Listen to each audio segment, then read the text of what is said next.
you don't walk into the doctor's office and say, okay, all right, yes, I know I need to have this procedure, but here's what I want you to do, doctor. I want you to update me every 2 hours, and then call me every other day, and it doesn't work that way.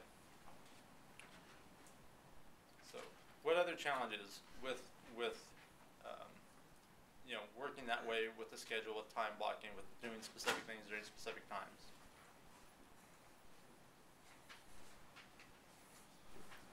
No one has any challenges? How to keep into the schedule. Okay, and what stops you from keeping to the schedule? Not maybe spending a little time in the afternoon to organize your next day ahead of time. Okay, so the first key is having a schedule, right? And then we need to make sure that we're constantly working on it and tweaking it and figuring out if there's a specific time of the day or a specific activity of the day that we have challenges with, and what do we need to do to change that or alter that. And then we need to look at, like I do every day, I look at my schedule for the next day before I leave, so I'm real clear on what there is. I want to know, tomorrow when I have availability, when I don't have availability, what's coming up. Today and tomorrow I had, and it's rare, I had a morning appointment, so I had a 15 or 20 minute appointment, but it's 15 or 20 minutes, so I'm usually doing something else. So yesterday when I saw that, then I had to put in some time this afternoon to do the stuff I wasn't able to do during that 15 or 20 minutes. Tomorrow I have a guy coming I need to meet with at 10:30, and for that half hour from 10:30 to 11, when I would normally be doing something else, I put that in an afternoon time so it still gets done. But you have to know, you have to have the schedule, number one, and then you have to know what's on it. And then every day, looking at, okay, what does tomorrow look like? And then having your list, and I don't care if you use the yellow pad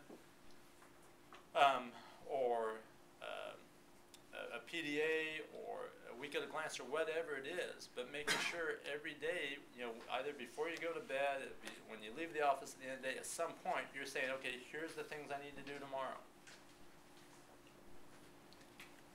I was in Mexico over the weekend, and I had a meeting, I don't know, it was Saturday or Sunday morning, an early meeting, like at 7 in the morning, with the developer of this resort, and this guy owns 7 coal banker offices in Mexico, and we met at 7 o'clock because that's when he could meet, and he sat down and he had his, I have my yellow pad, which I always have, and he had his book like that, and then he had a short list.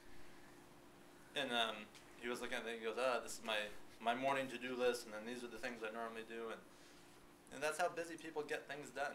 They have, here's all the things I need to do. They cross them off at the end of the day, things that didn't get done, go on to the next day, and that's how you work off those things. You don't keep it all up here. You don't get scattered, and you start to delegate. So it's easier, and it's easier, the more you do, the easier it gets if you have the systems in place to help you do that. And if you don't, then it just gets tiring, because then you just have to put in more hours to get stuff done.